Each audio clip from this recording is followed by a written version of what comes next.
इब्रानियों को लिखी गई पत्री 2 अध्याय 17वां वचन। इस कारण उसको चाहिए था कि सब बातों में अपने भाइयों के समान बने, जिससे वह उन बातों में जो परमेश्वर से संबंध रखती है एक दयालु और विश्वास योग्य महायाजक बने, ताकि लोगों के पापों के लिए प्रायश्चित करे। यहाँ 2 महत्वपूर्ण बातें हैं, एक लोगों की बात या मनुष्य की बात, दूसरी परमेश्वर की बात। पृथ्वी पर पिता परमेश्वर द्वारा अपने पुत्र को भेजने के पीछे का स्वर्गीय रहस्य यही है। मनुष्य की बात के संबंध में पापों का प्रायश्चित करने के लिए एक दयालु व्यक्ति को इस पृथ्वी पर उठना चाहिए। दूसरा, परमेश्वर के सामने एक विश्वासयोग्य महायाजक भी होना चाहिए। अदन में मनुष्य को बनाने से पहले ही सनातन परमेश्वर के पवित्र हृदय में यही इच्छा थी। यद्यपि यह वचन हमें बाद के समय में लिख कर दिया गया, लेकिन वचन में लिखी गई सारी बातें इसके लिखे जाने से पहले ही धर्मी परमेश्वर के अंदर थीं। अपने स्वरूप और समानता में अदन में मनुष्य को बनाने से पहले अपने द्वारा बनाए जाने वाले मनुष्य के अपराधों को पहले से देखकर परमेश्वर ने एक क्रूस बनाया और उस पर अपने दोनों हाथ फैला दिए, और हाथ फैलाने के बाद ही उनके मुख से यह शब्द निकला कि उजियाला हो। आरंभ में ही अंत को देखने वाला, प्राचीन काल में ही आगे होने वाली बातों को प्रकट करने वाला, उस सनातन परमेश्वर के महाज्ञान को याद करके मैं स्वर्गीय पिता की धन्यवाद के साथ स्तुति करता हूँ। इसलिए सब बातों में अपने भाइयों के समान बनने के लिए उन्हें अवतार लेना पड़ा। हम फिर से पढ़ेंगे इब्रानियों की पत्री 2 अध्याय 17वां वचन। इस कारण उसको चाहिए था कि सब बातों में अपने भाइयों के समान बने, जिससे वह उन बातों में जो परमेश्वर से संबंध रखती है एक दयालु और विश्वास योग्य महायाजक बने, ताकि लोगों के पापों के लिए प्रायश्चित करे। तो मनुष्य के संबंध में और पिता परमेश्वर के संबंध में एक स्वर्गीय है और दूसरा पृथ्वी का है। स्वर्गीय का मतलब है पिता परमेश्वर के सामने एक विश्वास योग्य महायाजक। पृथ्वी के संबंध में मनुष्य के पापों का प्रायश्चित करने के लिए एक दयालु व्यक्ति। परमेश्वर के कार्य के संबंध में एक विशेष विश्वास योग्य महायाजक को परमेश्वर को क्यों खोजना पड़ा? अदन में मनुष्य असफल हो गया। इसके बाद परमेश्वर ने नूह को खड़ा किया, लेकिन उनके पीढ़ियों के लोग पाप में गिर गए। फिर परमेश्वर ने अब्राहम को बुलाकर दूसरी जगह ले गए। उन्होंने फिर से अपराध किया और परमेश्वर से सजा पाई। अंत में प्रभु ने उनके लिए भविष्यवक्ताओं को भेजा। जब भी भविष्यवक्ताओं की आवाज़ सुनते तो लोगों में मन फिराव होता, लेकिन बाद में वे फिर से परमेश्वर के विरुद्ध हो जाते। इसके बाद उन्होंने भविष्यवक्ताओं के माध्यम से परमेश्वर से कहा कि हमें भी अन्य जातियों की तरह एक राजा चाहिए। परमेश्वर ने उन्हें राजा दिया। जब वे राजा के अधीन थे तब सब ठीक था, लेकिन वहाँ पाप बढ़ता ही जा रहा था। प्रभु ने उनके बीच से ही पवित्र याजकों को खड़ा किया। तो अब तक के मानव इतिहास में यदि मनुष्य का छुटकारा होना है तो इस पृथ्वी पर एक और पवित्र व्यक्ति होना चाहिए जो मनुष्य पर दया दिखाए। यद्यपि मल्कीसेदेक के क्रम के अनुसार याजकों की श्रेणी में सेवा करने वाले थे, लेकिन मनुष्यों पर दया दिखाने वाले याजक नहीं थे, क्योंकि याजक भी पाप के गुलाम हैं। बकरा या बैल की बलि देकर शुद्धिकरण के नियम के अनुसार पापों की क्षमा प्राप्त करके याजक सेवा करने के लिए मंदिर के अंदर जाते थे। लेकिन सेवा पूरी करके जब वे मंदिर से बाहर जाते तो फिर से सेवा करने के लिए मंदिर में प्रवेश करने हेतु उन्हें दोबारा बलिदान चढ़ाना पड़ता था। इस प्रकार याजक लगातार बलिदान चढ़ाते रहते थे।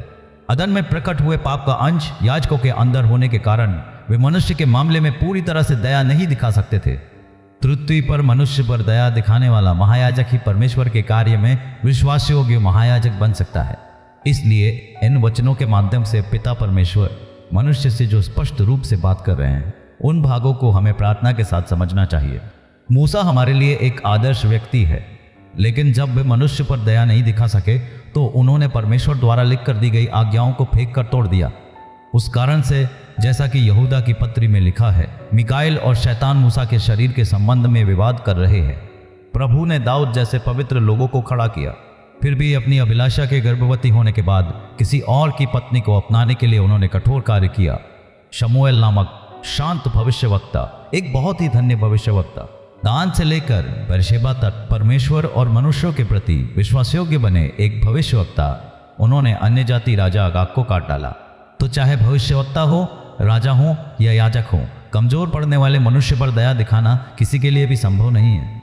नए नियम में पवित्र आत्मा के आने के बाद भी पतरस जैसे लोगों के लिए भी कमजोरों पर दया दिखाना संभव नहीं हो पाया। ध्यान से देखें हन्न्याह और सफीरा के मामले में क्या हुआ। हे हन्न्याह, शैतान ने तेरे मन में यह बात क्यों डाली है कि तू पवित्र आत्मा से झूठ बोले और भूमि के दाम में से कुछ रख छोड़े। सिर्फ झूठ बोलने के कारण मृत्यु हुई। मनुष्य के पाप का प्रायश्चित करने के लिए मनुष्य पर दया दिखाने वाले एक पुरुष को इस पृथ्वी पर अवतार लेना था। तो प्राचीन काल में परमेश्वर ने भविष्यवक्ताओं में उसे देखने की कोशिश की। उन्होंने उनके लिए जो राजा खड़े किए उन्हें वह दया दिखाने के लिए नियुक्त किया। परमेश्वर ने आशा की कि याजकों में भी वह दिखेगा। पाप करने वाले मनुष्य के प्रति परमेश्वर के क्रोध को शांत करने के लिए पाप में डूबे देश के लिए दरार में खड़े होने वाला कोई पुरुष है क्या? यह परमेश्वर खोज रहे थे। मनुष्य हमेशा कमजोर है, उसके हृदय के विचार भी हमेशा बुरे होते हैं। प्रभु को समझ आ गया कि ब्रह्मांड में मनुष्य के रूप में जन्म लेने वाला कोई भी व्यक्ति दूसरे की कमजोरी के विषय में सहानुभूति नहीं दिखा सकता। इस प्रकार स्वर्ग में सनातन परमेश्वर ने अपने हृदय की चिंता को वचन के रूप में प्रकट किया। परमेश्वर पूछ रहे हैं कि मनुष्य के मामले में मनुष्य के पाप का प्रायश्चित करने के लिए मनुष्य पर दया दिखाने वाला कौन है? इसलिए जो भी हो, यहां से एक आत्मा को पृथ्वी पर जाना ही होगा। सभी स्वर्गदूत मौन हैं।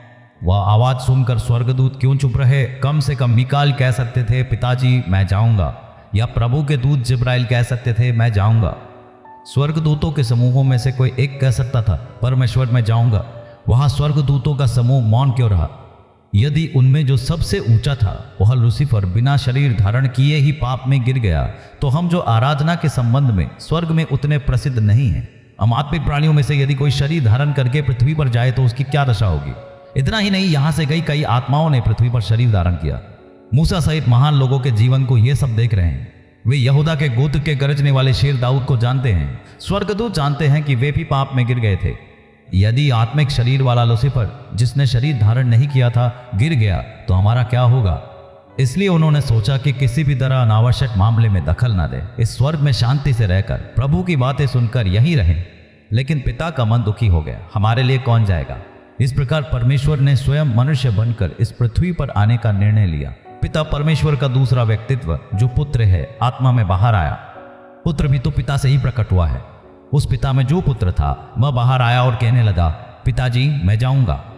दो महत्वपूर्ण कर्तव्य हैं, एक परमेश्वर की बात के संबंध में, दूसरा मनुष्य की बात के संबंध में। यदि परमेश्वर के संबंध में कार्य पूरा होना है तो उससे पहले पृथ्वी पर मनुष्य के संबंध में कार्य पूरा करना होगा। आदम से लेकर अब तक के पवित्र लोगों को गुमराह करने वाली अदृश्य शक्ति लूसीफर की आत्मा वातावरण में इस तरह भरी हुई है। वह यह देखते हुए घूम रहा है कि पिता से निकलने वाली कोई आत्मा पृथ्वी पर कहीं भी पवित्रता के साथ शरीर धारण करके प्रकट हो रही है या नहीं। जब मूसा अपनी मां के गर्भ में बना तभी से शैतान की पूरी नजर उस संदर्भ पर थी। पैदा होते ही बच्चे को मारने की वह कोशिश कर रहा था। सोचा था कि नील नदी में कोई मगरमच्छ निगल कर खत्म कर देगा। अंत में फिरौन के महल में पले बढ़े इस व्यक्ति के बारे में उसने सोचा कि आज नहीं तो कल इसका असली रंग सामने आएगा और ये सारे मिस्रवासी मिलकर इसे पीट पीट कर मार डालेंगे। लेकिन मिस्र के कारण नहीं, बल्कि अपने ही लोगों इसराइल के लोगों के कारण उसे नुकसान पहुंचाने की परिस्थितियां अंत में वहां बनी। वह उस देश को छोड़कर भाग गया। तुरंत स्वर्ग में खुशी छा गई। स्वर्गदूतों का समूह जयकार करने लगा। स्वर्ग की आराधना को फिर से व्यवस्थित किया गया। पुत्र ने उस शरीर को देखा जो परमेश्वर ने उनके लिए तैयार किया था। पिता ने अपने बेटे को एक पुस्तक दी जिसमें वह सब लिखा था जो परमेश्वर चाहते थे कि वह शरीर इस पृथ्वी पर जाए। निश्चित रूप से उस पुस्तक को पढ़ते समय दिल की धड़कन और घबराहट के अलावा और कुछ नहीं होना चाहिए।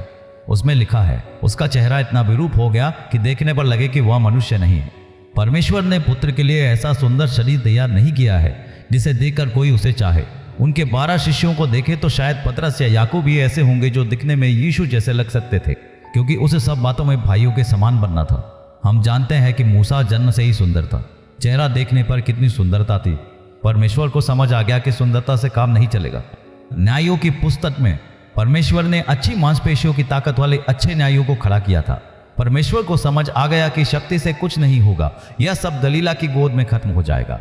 परमेश्वर को समझ आ गया कि ज्ञान से भी कोई बड़ी बात नहीं बनेगी, कि उस ज्ञान से सुलेमान अपनी पत्नियों को खुश करेगा और अन्य जातियों के देवताओं को लाकर उनकी पूजा करेगा। तो सुंदरता से नहीं हो पाएगा, शक्ति से नहीं हो पाएगा और ज्ञान से भी नहीं हो पाएगा। इसलिए परमेश्वर ने कमजोर और कुलीन को चुना। यीशु का जन्म किस स्थान पर हुआ यह आज भी कोई नहीं जानता। हमारे पास केवल यही प्रमाण है कि शिशु को चरनी में लिटाया गया था। जो भी हो, सराय में नहीं, सराय और चरनी के बीच रास्ते में ही होगा। जन्म के संबंध में ऐसी कोई बहुत अलग बात नहीं थी जो यहूदियों की समझ में ना आए। तो विद्वानों ने तारा देखा, इसलिए उन्हें समझ आ गया कि यह एक असाधारण पुरुष है। परमेश्वर द्वारा निर्देशित लोगों को कारण मिला, इसलिए उन्होंने शिशु को दंडवत किया। कितने ही लोगों ने जाकर शिशु को देखा। किसी ने ऐसा नहीं कहा कि अरे यरूशलेम के निवासियों ने ऐसा शिशु कभी नहीं देखा, यह क्या होने वाला है। तो मानवीय रूप से प्रशंसा करने योग्य एक भी बात यीशु के बारे में उस पुस्तक में परमेश्वर ने नहीं लिखी थी। अंत में फिर लिखा है कि उसकी पीठ हल्की रेखाओं की तरफ फटी हुई है और कांटों का ताज बनाकर उसके सिर पर लगकर मारा जा रहा है। उसके चेहरे के बाल नोचकर चेहरे पर थूका जा रहा है। उसकी आंखों पर पट्टी बांधकर गाल पर थप्पड़ मारकर पूछा जा रहा है कि भविष्यवाणी कर, तुझे किसने मारा। जब पुत्र अपने बारे में पिता की इच्छा उस पुस्तक में लिखी हुई देखते हैं तो सभी स्वर्गीय आत्मिक प्राणियों को आश्चर्यचकित करते हुए पुत्र खुशी से कहते हैं, हे परमेश्वर, मैं तेरी इच्छा पूरी करने से प्रसन्न हूँ। पृथ्वी पर मुझे जो जीवन जीना है उसके बारे में इस पुस्तक में लिखा है और उसके लिए एक शरीर तैयार किया गया है। यीशु 30 वर्ष तक एक साधारण मनुष्य की तरह ही जिए। यदि कुछ असाधारण होता तो यहूदियों के तलमूद में या उनकी इतिहास की पुस्तकों में कहीं ना कहीं यीशु के 17 या 25 उम्र की कोई बात लिखी होती। यहूदियों को आश्चर्यजनक लगने वाली कोई भी बात यीशु के जीवन में 30 वर्ष तक नहीं हुई। यदि कुछ हुआ है तो वह उनकी आज्ञा के अनुसार पवित्र आत्मा पाने के बाद केवल 3 या 3.5 वर्षों की बातें ही हैं। पाप के संबंध में प्रायश्चित करने के लिए मनुष्य पर दया दिखाने वाला एक व्यक्ति व्यभिचार में पकड़ी गई स्त्री के संदर्भ में जब आते हैं तो उस व्यवस्था में है ना कि यदि स्त्री या पुरुष पाप करे तो उन्हें पत्थर मारकर मार डालो। उस नियम के अनुसार यहूदी छावनी में हजारों स्त्रियां और पुरुष पत्थर मारकर मार डाले गए होंगे। व्यवस्था के ज्ञाता यीशु मसीह कह सकते थे कि तुम इसे यहाँ क्यों लाए, इसे कहीं ले जाकर पत्थर मारकर मार डालो। लेकिन मनुष्य के मामले में पाप का प्रायश्चित देने के लिए उसे दयालु होना चाहिए। चाहे याजक हो या महायाजक, लेवी गोत्र के कितने ही याजकों ने ना जाने कितने स्त्री पुरुषों को पत्थर मारकर मारने की अनुमति दी होगी। क्या उनमें से किसी ने कहा, हे स्त्री, अब तू पाप मत करना, अभी के लिए तुझे छोड़ रहा हूं? क्या किसी याजक या महायाजक ने ऐसा कहा? यीशु ने उससे जो कहा वो हम जानते हैं। हे स्त्री, वे कहाँ गए? क्या किसी ने तुझे दंड की आज्ञा ना दी? उसने कहा, हे प्रभु, किसी ने नहीं। यीशु ने कहा, मैं भी तुझ पर दंड की आज्ञा नहीं देता, जा और फिर पाप न करना। तो उस व्यवस्था के लिए एक नया नियम बनाया। पुराने नियम में पत्थर मारकर मार डालना है, लेकिन मनुष्य के मामले में प्रायश्चित के लिए दया दिखाने के विषय में पिता परमेश्वर उनके भीतर एक नया नियम दे रहे हैं। तो परमेश्वर द्वारा दिया गया नया नियम क्या है कि तुम में जो निष्पाप हो वही पहले उसको पत्थर मारे। ये वचन व्यवस्था के आसपास भी नहीं है। मूसा को परमेश्वर द्वारा लिखकर दी गई आज्ञाओं में वह नहीं है। एक नया नियम इसलिए बनाना पड़ा क्योंकि महायाजकों सहित कोई भी मनुष्य के पाप के प्रायश्चित के संबंध में किसी भी कारण से दया नहीं दिखा पा रहा था। इसलिए पिता परमेश्वर ने यीशु के लहू के द्वारा एक नई वाचा तैयार की। प्रिय लोगों, यदि हम व्यवस्था के अधीन होते तो हमारी क्या दशा होती? क्या हम जीवन जी पाते? क्या नया नियम की स्वर्गीय परिपूर्णता यह नहीं है कि परम प्रधान परमेश्वर को हमें आत्मा और सच्चाई में आराधना करने का यह अवसर मिला है? मनुष्य के मामले में मनुष्यों के पाप का प्रायश्चित करने के लिए दया दिखाने वाले यीशु के अंतिम क्षण, हे पिता, इन्हें क्षमा कर क्योंकि ये नहीं जानते कि क्या कर रहे हैं।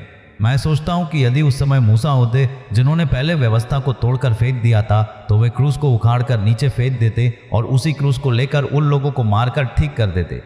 लेकिन परमेश्वर ने गवाही दी है कि पृथ्वी पर स्त्रियों से जन्मे लोगों में मूसा जैसा नम्र कोई नहीं है। सोच कर देखिए, यदि यीशु के स्थान पर दाऊद को क्रूस पर चढ़ाने की स्थिति होती तो क्या होता? क्योंकि यीशु लेवी गोत्र के नहीं, वे यहूदा गोत्र के हैं।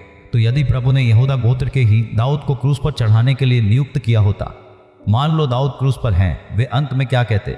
वे अपने पास खड़े 1-2 लोगों को बुलाते, वैसे ही वे मुझे मारने वाले हैं, तो जिसने मुझे पहले सताया और जिसने मुझे दूसरी बार मारा उन सबको तुम देख लेना। मेरा बेटा बड़ा हो रहा है, उसको बदला लेना होगा। उन सबके लहू को दुख के साथ ही अधोलोक भेजना होगा। और फिर दाऊद कहते, पिता, मैं अपनी आत्मा तेरे हाथों में सौंपता हूँ। आरंभ में ही अंत को देखने वाला सनातन परमेश्वर, प्राचीन काल से ही भविष्य में होने वाली बातों को बताने वाला परमेश्वर। हाँ, परमेश्वर का सनातन ज्ञान, उसके अनंत प्रेम की लंबाई, चौड़ाई और गहराई का वर्णन कौन कर सकता है? परमेश्वर धर्मी है। अपने साथ बुराई कर रहे इन लोगों के कार्यों को देखकर उनके पापों का प्रायश्चित होने के लिए यीशु प्रभु क्रूस पर भी दया दिखा रहे हैं। और फिर स्वर्ग जाकर पिता से कह रहे हैं, पिता, जो कार्य तूने मुझे पृथ्वी पर पूरा करने के लिए दिया था वह मैंने पूरा कर दिया है। ब्रह्मांड में मनुष्य के रूप में जन्मा कोई भी व्यक्ति, उसकी आत्मा ने वापस जाकर पिता के पास प्रवेश नहीं किया है। याकूब भी अपने बच्चों से कह रहे हैं, तुम मेरे पके बालों को, बुढ़ापे को दुख के साथ अधोलोक भेजोगे। पुराने नियम में एक भी पवित्र जन पिता के पास नहीं पहुंचा। छुटकारे के संबंध में सब भाइयों में पहलौठा होने के लिए केवल वही एक है जो पिता परमेश्वर के पास वापस गए। पिता परमेश्वर का आनंद पूर्ण हुआ। जी उठा प्रभु जिस मार्ग से स्वर्ग गया, उसके बारे में इब्रानियों की पत्री में लिखा है। सो जब हमारा ऐसा बड़ा महायाजक है जो स्वर्गों से होकर गया है, अर्थात परमेश्वर का पुत्र यीशु, उस नाम का केवल एक ही अधिकारी है। आकाश से होकर गुजरने वाला महान महायाजक कहलाने के लिए केवल एक ही व्यक्ति है। वह मनुष्य के मामले में पाप का प्रायश्चित करने के लिए दया दिखाने वाला एकमात्र हमारा धन्य प्रभु यीशु मसीह है। उस प्रिय की सेवा, आराधना और भजन करने के लिए परमेश्वर ने हमें जो धन्य आशा दी है वह कितनी महान है। प्रिय लोगों, जब हम इस पृथ्वी पर रहते हैं तो देशवासी, पड़ोसी और घर वाले हमें इधर उधर धकेलते हैं। हम यहाँ ऐसा ही जीवन जी रहे होंगे, लेकिन हम किसकी आराधना करते हैं? जहाँ सारे याजक, सारे राजा, सारे भविष्यवक्ता और पवित्र लोग असफल हो गए, वहाँ उद्धार के लिए प्रकट हुए यीशु का ही मैं भजन करता हूँ। परमेश्वर की महिमा हो। इस प्रकार परमेश्वर के कार्य में विश्वास योग्य महायाजक बनकर यीशु मसीह ने स्वर्ग में प्रवेश किया। पृथ्वी पर आते समय जो दो चीजें यीशु के हाथ में नहीं थी, वे अब उनके हाथ में हैं। वह क्या है? मृत्यु की चाबी यानी अधोलोक की चाबी, और अपने सामने एक कटोरे में भरा हुआ उनका पवित्र लहू।